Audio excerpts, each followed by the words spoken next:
Hello दोस्तों, मैं विनोद कुमार मिश्रा अपने एम्पैथी एक्सप्रेस में आपका स्वागत करता हूँ। आज का विषय है उधारी का ज्ञान। जहाँ तक सामाजिक जागृति का सवाल है, जाति विषमता का सवाल है, वहाँ पर समय समय में बहुत से लोगों ने आम पीड़ित व्यक्तियों के सम्मुख यह बताने के प्रयास किए हैं कि परंपराओं से चले आ रहे पाखंडों, आडंबरों से पृथक हो जाना ही उनके सम्मुख एक रास्ता है, जिस पर चलकर उनके अंदर ऐसे पंखों का निर्माण होगा जिसके सहारे वो अनंत आकाश में उड़ने की क्षमता पैदा कर सकते। हालांकि ऐसी चेतना जगाने वाले अतीत में ऐसे लोग थे जो अपने अंदर वास्तव में आम नागरिकों को उनको भावनात्मक रूप से या मानसिक रूप से सही मन से प्रयास करते थे। सही मन से ऐसे प्रयासों को साक्षात स्वरूप देखने के लिए उन्होंने कठिन से कठिन यात्राएं की थी। ऐसे लोगों ने भावनात्मक पीड़ाओं को गहराई से टटोलने की क्षमताओं का विकास स्वयं में किया था। ऐसे लोगों में हम कबीर को, महावीर को, बुद्ध को, जरथुस्त्र को लेते हैं। ऐसे महान विचारकों ने अपनी यात्राओं में आम नागरिकों की पीड़ाओं को आत्मसात करते हुए उससे मुक्त होने के मार्गों को खोजा था। आत्मा को आनंद तक की यात्रा पर ले जाने के लिए ज्ञान को अर्जित किया गया था। वो ज्ञान किसी से उधार नहीं लिया गया था, बल्कि उस ज्ञान के सर्जक वो स्वयं थे। ऐसा ज्ञान उन्हें यूं ही नहीं मिला। ऐसा ज्ञान हासिल करने की यात्राओं में न जाने कितने बार ये सब गिरे फिर उठे, फिर गिरे फिर उठे। कभी अपमान के रूप में गिरे, उससे मुक्त हुए, फिर आगे बढ़े। ऐसे ही न जाने कितने पड़ाव में उन्हें गुजरना पड़ा। ते भी मानव के कल्याण का ज्ञान खोज निकालने में वो सक्षम हुए थे। अब कबीर, बुद्ध, महावीर, जरथुस्त्र किसी जात, वर्ग या समुदाय के प्रति मूल्यांकन पर ध्यान नहीं देते थे, क्योंकि ये सब महान आत्माएं थी। वो किसी जात, वर्ग या समुदाय के सीमित परिधियों तक सीमित नहीं थे। उनकी मंशा तो संपूर्ण मानव जाति के कल्याण पर केंद्रित थी। उनकी यात्राओं में जो उनके अनुभवजनित ज्ञान थे, उस ज्ञान को खामोशी के साथ स्वयं में समाहित नहीं किया था, बल्कि अपनी खामोशी को तोड़कर समाज में प्रकाश फैलाया था। इन संतों ने लोगों के सामने एक अर्थगर्भित मार्ग दिखाया, ऐसा मार्ग जिस पर चलकर वे स्वयं में अपना आत्मबोध जगाने में सफल हो सकते हैं। वो कैसे जीवन के सारे झंझावातों से अपने को निकाल सकें, वो रास्ता सुझाया। इन संतों ने समाज को दिशा दिखाने के लिए अतीत के वक्तव्यों की व्याख्याएं नहीं दी। वो तो जानते थे कि अतीत में न जाने कितने इतिहास, कितनी परंपराएं, कितनी आस्थाएं समाहित हैं। अब उन अतीत के वक्तव्यों को आधार बनाने का तात्पर्य है कि वो अतीत का ज्ञान उनका नहीं है, उनकी आस्थाएं उनकी नहीं हैं। ऐसा आचरण होने का एक ही कारण था कि उन्होंने जो कुछ भी सीखा, जीवन की जो यात्राएं की थी, जिन जिन अनुभूतियों से गुजरे थे और जैसे जैसे ज्ञान मिला, वो सब उनके अपने थे। हाँ, यदि वो भी सामान्य आदमियों की भांति ये मनसा रखते कि लोग उनके बारे में जाने कि वो ज्ञानी हैं, समाज को दिशा दिखाने की क्षमता है, ऐसे में वो क्या करते? वो अतीत के वक्तव्यों को दोहराते रहते, जैसा कि वर्तमान में हो रहा है।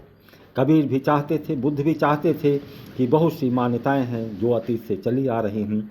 उन मान्यताओं के कारण बहुतेरे लोगों के अहित होने के कारक हैं, परंतु वो अपनी बात समझाते थे। किसी के मन में जमी हुई धूल की परतों को स्वच्छ करने का प्रयास करते थे, ताकि हर मनुष्य गौरवपूर्ण जीवन यापन करने में सक्षम हो सके। वास्तव में सब ऐसे महापुरुष थे जिनका एक ही भाव था कि समाज में बहुतेरे लोगों के भीतर छिपे हुए आंसुओं को हमेशा के लिए मिटाना चाहते थे। उनकी ये मंशा नहीं थी कि लोग उन्हें ज्ञानी समझें, उनके यश कीर्ति में वृद्धि हो। अगर उनकी ये मानसिकता होती तो शायद वो अपने लक्ष्य को हासिल न कर पाते। इसके विपरीत वर्तमान में क्या हो रहा है? ऐसे ऐसे लोगों के चेहरे सामने आ रहे हैं जो पिछड़ी जातियों के आत्मगौरव बढ़ाने का संकल्प ये कहते हुए दर्शाते हैं कि उनकी बदहाली का कारण ये जातियां रही हैं। इन जातियों के खिलाफ कौन कौन से उपाय करने चाहिए जिसके चलते इन जातियों के लोग पायदानों में आ सकें। स्वाभाविक है कि वो गहराई से लोगों की पीड़ाओं को समझने वाले लोग तो नहीं हो सकते हैं। ऐसे संकीर्ण मानसिकता वाले लोग कैसी जागरूकता ला सकते हैं, इसकी कल्पना सहज ही किया जा सकता है। क्या महावीर या बुद्ध अपनी जातीय दायरों तक सीमित रहते तो समाज को किस दिशा में ले जाते? देखा जाए तो समकालीन समाज एक स्वर्ण काल में प्रवेश करता नजर आ रहा है। ये सभी अनुभव करते होंगे कि विभिन्न जातियों के मध्य पहले वाली स्थितियां नहीं रह गई। पहले जैसा छुआछूत वाला समाज नहीं रह गया। ऐसे कुछ स्वार्थी तत्वों ने मनवादी का नारा देकर विभिन्न जातियों के मध्य वैमनस्यता को दीर्घकालिक तक आगे ले जाने के षड्यंत्रों में लगे। वास्तव में ऐसे लोग समाज को कुछ देने की सामर्थ्य तो नहीं रखते। उन्होंने अपने आप से कोई रास्ता तो खोजा नहीं है। वो पुस्तकों को पढ़कर उधार का ज्ञान लेकर उन सभी को घृणा द्वेष की धूल से उन्हें पुनः ढक देना चाहते। उनके जो तर्क होते हैं, जो चुनौतियां देते हैं, उससे तो यही लगता है कि वो व्यक्तिगत रूप से किसी भी कारणों की गहराई से टटोलने की क्षमताएं ही नहीं है। ऐसे में उन लोगों से तर्क नहीं किया जा सकता। उनसे तर्क वही लोग कर सकते हैं जो उनसे अधिक उधारी का ज्ञान प्राप्त करने का भ्रम पाले हैं। मंतव्य साफ है कि जो सामाजिक जागरूकता लाने में कैसे लोग सफल हो सकते हैं। या ऐसे लोग जो केवल अतीत के वक्तव्यों को दोहराने में लगे रहते हैं, या ऐसे लोग जो किसी वर्ग, समुदाय या जात से घृणा करते हैं, अथवा ऐसे व्यक्ति जो कुछ पुस्तकों को पढ़कर उधार का ज्ञान हासिल कर लेते हैं, या ऐसे लोग जो दूसरों की पीड़ाओं को स्वयं में आत्मसात करते हुए उसके समाधान के रास्तों को तलाशते हैं, उस ज्ञान की खोज करते हुए अपने भीतर की यात्रा में निकल पड़ते हैं। स्वाभाविक है कि दुनिया की पीड़ाओं को स्वयं में आत्मसात करते हुए उसको वो स्वयं की पीड़ा महसूस होती है। उस पीड़ा भरी यात्रा के करने के बाद उससे वो मुक्त कैसे हुआ, वो यह मुक्त होने का अनुभव ही उसका अपना ज्ञान होता है। अब ये ज्ञान न तो उसे अतीत से मिला, न परंपराओं से मिला, न उसे पारिवारिक संस्कारों से मिला है। उसको जो भी ज्ञान मिला वो ज्ञान उसका अपना ज्ञान होता है। उसके अंदर मानवीय पीड़ाओं की गहराई से टटोलने की क्षमता विकसित होती है। इसी श्रेणी में कबीर, जयदास, महावीर, बुद्ध आते हैं। यही कारण था कि ऐसे लोगों के प्रति आस्थाएं जागी, विश्वास जागा, श्रद्धा जागी। फलस्वरूप ऐसे लोगों ने सामाजिक चेतना जागृत करने की दिशा में क्रांतिकारी परिवर्तन लाने में सफल हुए थे। बेशक सामाजिक चेतना, समानता लाने की पात्रा स्वयं में लाना आसान नहीं है। ऐसे में हुआ क्या है, आप में से बहुतेरे लोगों ने देखा होगा कि वो दलित या पिछड़ी जातियों के सम्मुख क्रांतिकारी दिखने वाले प्रवचनों को सुना होगा। ऐसे लोगों में से एक सज्जन कह रहा था कि कोई मंदिर न जाए, मंदिर जाए तो वहाँ कुछ दान न करे, ऐसा करो तो अमुक जात की आर्थिक ढांचा ढह जाएगा और वो घुटनों में आ जाएगा। दूसरा बोल रहा था कि भगवान को घर में प्रवेश न होने दो, भगवान की मूर्तियों को तोड़ दो। अपने कथन की पुष्टि के लिए वो कबीर का सहारा लेते हुए दिखाई पड़ते हैं। ऐसे में एक व्यक्ति अपने लोगों के सम्मुख ये कह रहा था कि वो डिबेट करने की चुनौती देता है। अब ये कहने वाले का अपना तो कोई ज्ञान नहीं है, वो तो जब भी कुछ कहेगा, जो भी उत्तर देगा, वो सब उसका उधारी का ज्ञान होगा। अब उसने कबीर का ये वाक्य पढ़ लिया कि पाथर पूजे हरि मिले तो मैं पूजूं पहाड़। अब ऐसे लोग गहराई से टटोलने की क्षमता वाले व्यक्ति तो नहीं है। ऐसे में वो यही कहेगा कि मंदिर में जाने का तात्पर्य है आप उस जात का फायदा पहुंचाने के दोषी। अब गहराई से टटोलने की पात्रता होती तो कबीर को आगे पढ़ते, जिसमें कबीर अपनी यात्रा के परिणाम वाले अनुभवों को पढ़ते कि शत महले पर से पिया की अनहदबाज। फिर आगे वो कहते हैं, बिन बादल जहाँ बिजली चमके, बिन सूरज उजियारा हो, ऐसे देश हमारा। अब ऐसे लोगों से श्रोताओं को चाहिए कि उनसे प्रश्न करते कि यदि कबीर चित्रकार होते या मूर्तिकार होते तो उसका चित्र बनाते, मूर्त बनाते, तो क्या वो पाखंड होता। वैसे लिखित रूप से कबीर ने अपने अनुभव को रेखांकित कर चुके हैं। अब कोई शिल्पकार या चित्रकार उसको एक स्वरूप दे देता है तो वो पाखंड की श्रेणी में कैसे आ सकता है।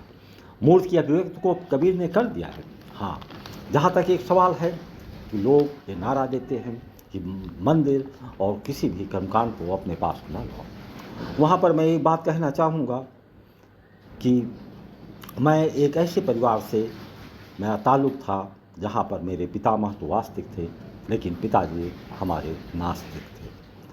हमारे घर में कभी पूजा पाठ नहीं होती थी। कर्मकांड नहीं होते थे। और पिताजी हमारे योगी थे, उनको योग पर विश्वास था, परंतु वो नास्तिक थे। वो कहते थे कि ईश्वर के सामने हम कभी नहीं झुकेंगे। प्रकृति है, प्रकृति किसी के अहंकार को नहीं स्वीकार करती। ये घटना 1973 से 77 के बीच में है। पिताजी मेरे रायबेली जनपद के सरेनी विकास खंड में कार्यरत थे। अचानक क्या हुआ, उनके कमर में ऐसा दर्द कि 3-4 साल तक वो न जाने कितने बार आत्महत्या का प्रयास कर चुके थे। यानी उनकी ज़िंदगी से बेहतर उनको मौत लग रही थी। ऐसे में जब सब कुछ उनका अहंकार टूटा तो लोगों ने कहा कि अब तो भगवान के सामने जाओ। ऐसे में वो ईश्वर के पास गए, वहाँ पर माथा टेका।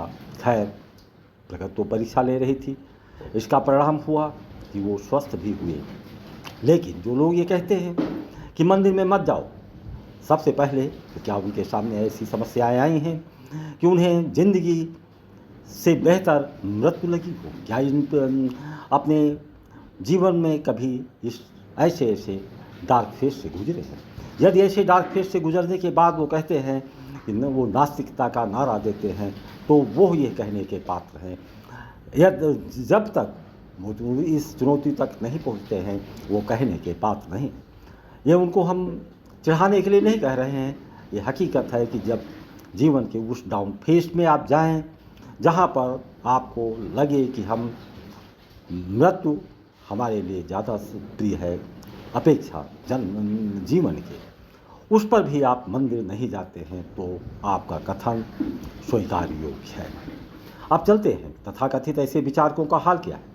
उनकी दुकानें उधारी के ज्ञान पर आधारित है। वो मंदिर का विरोध करते हैं, कथावाचकों का विरोध करते हैं। विरोध का आधार कि वो आध्यात्मिकता स्वांग हासिल इसलिए रचे गए कि उनके आर्थिक हित सत्य रहे। लेकिन लोग मंदिर जाते हैं, क्यों जाते हैं? कभी इसकी गहराई से टटोला गया है? ये मंदिर बहुत थके और हारे हुए लोगों का सहारा है। वहाँ परमात्मा है या नहीं, ये मुद्दा नहीं है। मुद्दा ये है कि कोई तो ऐसा आश्रय स्थली हो जहाँ वो मन ही मन अपनी समस्याओं के, अपनी व्यथाओं के समाधान की प्रार्थना कर सकता हो।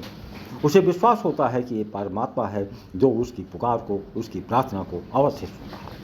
तथाकथित बुद्धिजीवी उनको कोई सहारा तो दे नहीं सकते, उसका कोई विकल्प तो बता नहीं सकते, उनके पास देने के लिए कुछ है ही नहीं। ऐसे में मंदिर, मस्जिद या कहीं जाने के स्थान पर कौन सा ऐसा उपाय करें कि जब कोई जीवन से थक जाए, जीवन से हार जाए, उसे अंधकार के अतिरिक्त कुछ दिखाई ना पड़े, तो वो कहाँ किसके पास जाए? विपरीत परिस्थितियों से कैसे सामना करें? वो गौरवपूर्ण मानसिक दशा में कैसे पहुँच सकते? इन सबको गहराई से टटोलते हुए उसकी गहराई से ज्ञान हासिल करके उस रास्ते को उनके सम्मुख रखिए। सामाजिक उपयोगिता वाले ऐसे ज्ञान यदि ऐसे तथाकथित बुद्धिजीवी बताने में सफल हो जाते हैं, तो उपाय सहज ही शब्द भी के द्वारा स्वीकार कर लिए जाएंगे। आशा है वीडियो पसंद आई हो तो लाइक, सब्सक्राइब और शेयर करना ना भूलें। जय हिंद, जय भारत।